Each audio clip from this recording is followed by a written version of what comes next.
ребята на этих соревнованиях, а на них принимает участие молодежь, что очень важно для профсоюза, и все члены профсоюза.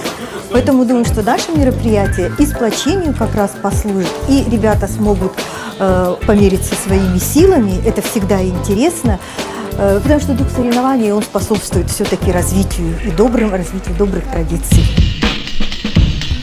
Что ощущает игру во время соревнований? Там микс всяких эмоций, прям волна накрывает иногда. Если вот когда выиграешь, особенно буря эмоций прям. Как в состоянии аффекта находишься, играешь, кричишь, там команда начинает тоже там. Много энергии затрачивается во время соревнований? Затрачивается много в плане то, что эмоционально перегружаешься, наверное, и сгораешь, можно так сказать. Я больше предпочитаю стратегии. Самая актуальная, популярная игра в Якутии – это Counter-Strike. Так получилось с далеких 2000-х годов. Но, к сожалению, Counter-Strike сегодня не является официальным видом спорта, а он является любительским. А потом идет популярность Dota 2. Как раз-таки эта игра является официальным видом спорта и, в принципе, постоянно набирает обороты. И сегодня у нас есть уже разрядники по этой игре.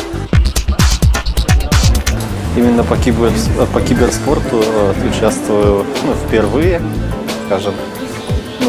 Все очень хорошо играют. Я думал, будут все одного уровня игроки. Оказывается, нет. Все очень различаются между командами уровень игры. Намного сложнее в команде играть. Это общение и тактика. Пока молодой, стараюсь везде участвовать, везде себя задействовать, везде попробовать. Компьютерные игры – это так, после работы развлечение небольшое. Если бы была возможность, какую игру бы разработали? Да, наверное, какой-нибудь RPG с открытым миром, чтобы можно было впихнуть туда сюжет и все свои мысли, идеи. То есть это почти как художественные? Конечно, некоторые игры и есть художественные произведения. Допустим, тоже кинцо или некоторые РПГ стараются уделить особое внимание сюжету, а не так, как чтобы просто пришел, пострелял, ушел. На ваш взгляд, можно ли считать компьютерные игры искусством? Тоже от игры зависит. Некоторые, да, развивают, дают какие-то идеи для размышлений, пищу для ума, как и книга или фильм. Хорошим сюжетом, где люди заходят играть в основном ради интересного сюжета. А некоторые просто как жвачка, куда можно зайти, отключить мозг и пострелять, побегать, попрыгать, погоняться. Мне кажется, любая игра, которая играется онлайн, она сложна сама по себе. Где-то текстуры хорошие, где-то там интерфейс хороший. То есть надо каждую определенную игру смотреть со своими, факторами. Безусловно, мы сегодня сотрудничаем с Ассоциацией развития интернет-инициатив, получается. И нужно не только играть в игры, да. Мы хотим, чтобы дети наши создавали, молодежь создавала эти игры. Если бы вы были гейм-дизайнером, Я учусь. Я мобильные приложения хочу создать. Там разделяется гейм-дизайнер, программист. Гейм-дизайнеры, они в основном уровне создают, рисуют, зарисовки делают. А программисты уже пишут программы, какие-то там сценарии, допустим, игр какие-то. В жизни вы также метко стреляете? Да, я люблю охотиться. По игре как-то не очень получается. Лучше на охоте, в компьютере стрелять, по ощущениям. Мир меняется, все новые и новые приходят. Компьютерные игры будут в другом направлении как-то будут развиваться, наверное. Сегодня другие люди. Да, сегодня другие люди, завтра у каждого поколения свои потребности в играх, наверное. По работе, наверное, это не помогает, но помогает в общении. То есть человек раскрывается в каких-то смыслах. Ты понимаешь, какой он, его мировоззрение, как он относится к жизни, Да, если он такой жесткий игроман, то он сидит у себя дома, он социопат, к примеру. Если человек ходит по компьютерному клубу, как здесь, то он получается, типа, как часть семьи какой-нибудь отдельной, друзей. Ну, вот. Можно там чуть-чуть узнать о человеке, если ты знаешь, как он играет, во что он играет, какие предпочитает жанры игр и тому подобное. Я за про-играми постоянно слежу, постоянно смотрю, как играет, интересно. Вот недавно чемпионат был мира, где наши победили. Команда Нави есть по Counter-Strike. Я в киберспорте более-менее играю и даже слежу за Dota 2 играю. Играли ли вы с партнерами из других стран? Если да, то из каких? Ну, постоянно играем. В основном с китайцами, наверное. Вот в Японии, в Китае там целые дома компьютерные, многоэтажные, даже люди разных возрастов сидят прям.